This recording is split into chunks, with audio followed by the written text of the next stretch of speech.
Hi everyone. So my name's Chris. I'm Associate Director at Harris Interactive Research. So we've got at Harris Interactive over 10 years experience in video game research, and we're part of the Toluna group. You can see on the board behind, we're one of the sponsors of the event. So as part of Toluna, we can combine research expertise with Toluna's agile tech and tools. So we can really help you reach your audiences of interest, so we can speak to them whenever you want and where you want. So actually, the last presentation we just saw was what's in the mind of a video gamer. So that's something we could really help you with in terms of we can speak to these gamers via Toluna's panel. There's over 40 million people on the panel in 70 markets. So we can speak to video gamers and really help you to answer your key questions and engage with them. Okay, so today I'm going to share some insights from some of our research projects, and all of this is publicly available, so this can all be shared with you. My email address is here. So I should click that next slide. Our email address will be at the end, so we can share all of this information with you. So if you do have any questions, obviously you can drop us an email or grab me at the end. Okay, so I'm going to start off with an overview of the video gaming sector as a whole. So the video game sector, as you're probably all aware, is in great health at the moment. We had the boom in the pandemic with a lot more people starting to play video games and being at home a lot more. We've also seen steep growth in Asian markets, in particular in China. This year, in 2022, the video gaming sector was valued at around $200 billion with an estimated 3 billion video gamers. So in terms of numbers, China's considered the biggest market, but that's driven by population size primarily. If we looked at per capita spend, in fact, the US would be a much bigger market and more significant for video gaming companies. So that's the industry as a whole. And then if we were to look at an individual game, so let's take Fortnite as an example. So in 2021, Fortnite had 400 million registered users and 83 million monthly active users. So that's a game that only started 5 years ago. So you see the rapid growth in the game over that short period of time. And for those who don't know, Fortnite has a free-to-play battle royale mode. So anyone could just go and sign up and start playing. They wouldn't have to pay any upfront cost in order to play it. But the game made last year just under 6 billion in revenue. So how do these video games make the money if they're not paying any fee upfront cost for playing the game? So something that's very common in video games now, for those who don't know, is monetization. A number of games make the majority of their revenue through monetization rather than upfront cost of actually paying for the game. There's many different ways in which video game companies monetize their games. So some examples are shown here. So downloadable content within the game people will pay for, microtransactions and a number of other things. Virtual currency is very prevalent in a lot of video games now. So virtual currency is something you can use within the game, and you can either earn it by playing game, by completing tasks, or just by playing through the game. And in some games, you can also purchase additional virtual currency. Sometimes this can mask the actual spend of gamers within games. So because obviously they're earning some of it and then maybe spending real-world money to try and purchase more, it can mask how much they're actually spending on items within games. So that's something that video game companies need to be careful of. Another very common thing is customization of items, so skins within games. So whether that's a gun or the outfit of your character. This is very prevalent. But again, so care needs to be taken with customization within video games. So in some cases, this is purely cosmetics. You're just changing the color of your weapon or the design. But in other cases, it can give you a competitive advantage by giving you a more powerful weapon in some cases, for example. But video game companies need to take care that they're not going to end up being pay to win, in which put pressure on gamers to feel like they need to pay the money in order to keep up with everyone else. So in our research, and we did a study on monetization within video gaming, we looked at what makes a great game, what's going to make people keep playing it. So obviously customization is something that people really love, and that's on the list. But the things that really make a great game are the action, the story, and the social play with their friends. So really, if you want to monetize a game and monetize the customization within it, it's really important to have a bedrock of a great game, because if you don't have that, you're not going to be able to monetize the game. Another area we looked at is loot boxes. So again, so for those who don't know, so a loot box in a game would be essentially something where you pay to open something, whether that's a box in the game or a car pack, but the premise is that you don't know what's inside before you open it. So you're paying for something you don't know. And it could be something really rare that you really want and really unique, or it could just be something you already own, so it might not be of any value to you. We found that a third of gamers, or just over a third, said they played games with loot boxes in them. So some people can see these as very exciting and very fun and add a lot of suspense to games. But on the flip side, some people see this as a form of gambling in a sense, because you're paying for something you don't know what's inside. And they can be very controversial. We can see from our research that 3 in 4 gamers have at least some concerns about the presence of gambling within video games. And that's something we focused on in our study. So there's a report available for that if you wanted any more information on it. Another growing trend, and this is not restricted to video games, of course, but is subscription services. So subscription services, obviously, we've seen things like Netflix and Spotify in recent years have been growing. And in the video gaming industry, really the most popular of these, the market leader has been Xbox Game Pass. They've been described as the Netflix of gaming. It's been a huge commercial success. Again, it was launched 5 years ago. And we've seen that PlayStation this year have launched a very similar service. So we're seeing the competition in this sector is starting to grow. So we did some research on Xbox Game Pass, and we found that the service is very satisfying for video gamers, so it is very popular. It was seen as very good value for money, and we benchmarked it against things like Spotify and Netflix, and it came out on a par with those, so you can see the value that video gamers place in things like Xbox Game Pass.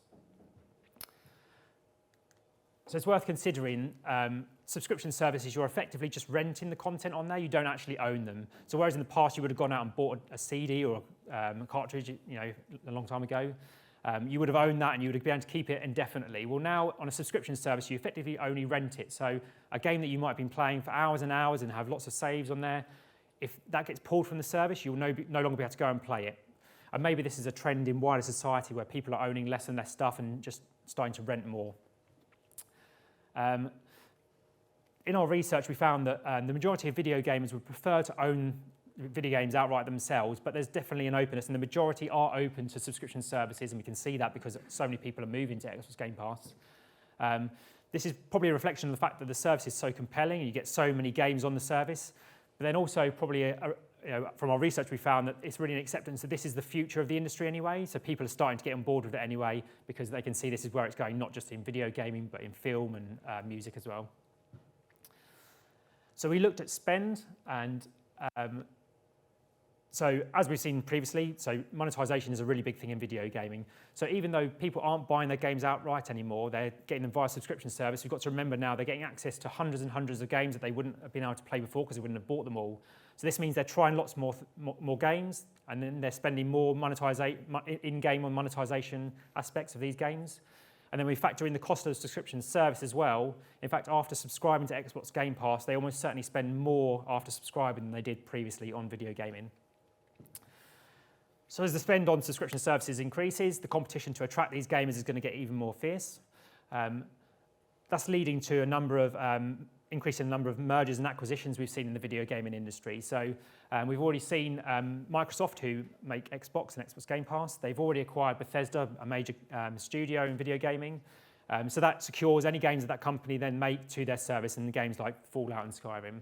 And they're also in the process of trying to acquire Activision Blizzard, and another very big gaming company, for $70 billion, which would be the biggest deal in gaming history. So again, it's making these services even more compelling. So any games that these companies make will be on Xbox Game Pass. It could lead to a future where potentially there's going to be exclusive deals. So maybe Xbox would make Bethesda games exclusive to Game Pass. We haven't quite got to that point yet, but that's a potential for the future. And securing this, the IP is going to be even more important. Another area we've looked at in our research is NFTs. So there's been a bit of talk about that today. So relatively new and somewhat controversial. So for those who don't know, NFTs are non-fungible tokens. So it's a digital asset, so an image or a video or a piece of music or something like that. And in order to purchase an NFT, it's written to the blockchain technology that underpins cryptocurrency. And because it's written to the blockchain, only a certain number are effectively sold as NFTs. So it creates a rarity or uniqueness to these things. And if there's uniqueness or rarity, then it creates value. So that's how the value in NFTs is created, essentially. There's been a number of scams that have taken place, and this probably is kind of undermining them to some extent. I think if we think, and there's been talk about metaverse here earlier today as well, if we think that the future is likely that we're going to be living more and more in a digital world and more in a metaverse type world, and we've seen in video gaming that people are prepared to spend money on monetization and customization to make themselves look unique and stand out from the crowd, I think there's probably going to be a space, and whether it's NFTs or some other form of that, but in order for people to then buy digital assets effectively to make themselves unique and stand out in these metaverses or other online spaces. So whether it's NFT or some other form of that, is likely to be some sort of future in it.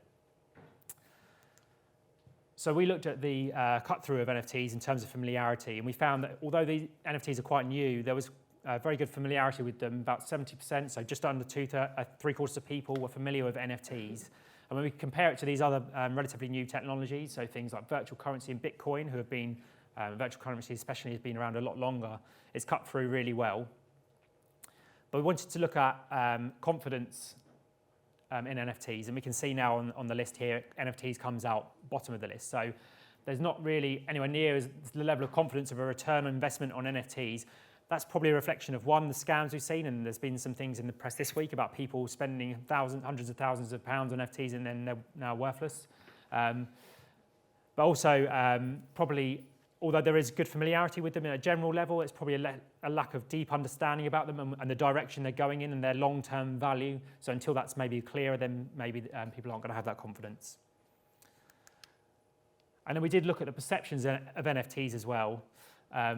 And really, this was an epitome of a divided opinion. So on one side, we've got people talking about them as an investment and fun, innovative and exciting, but equal proportions on the other side being negative, saying they're a fad, they're pointless, they're a scam, they're confusing.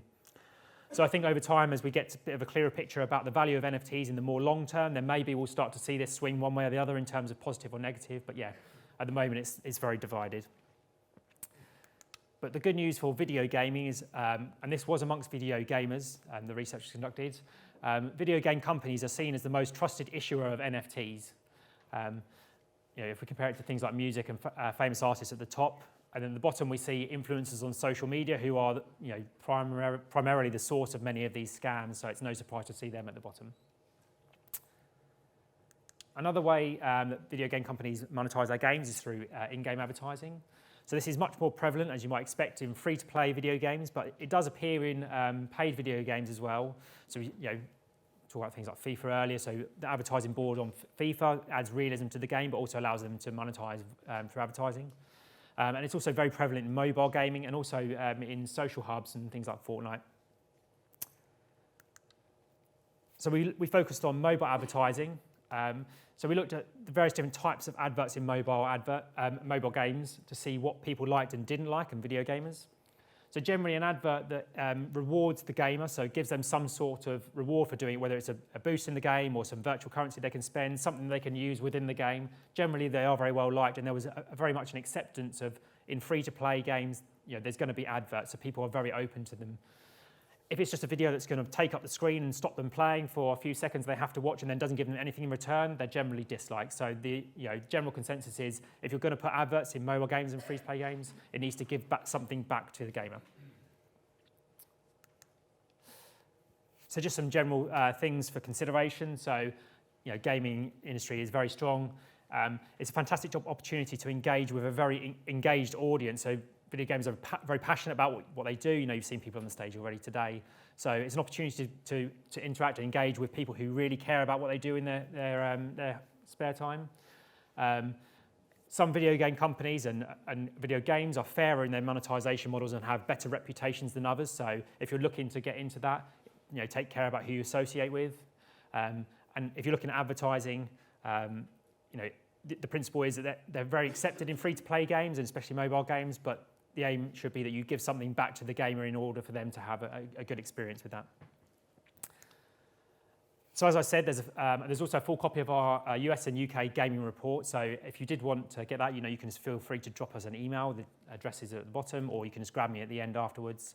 I don't know if there's any questions.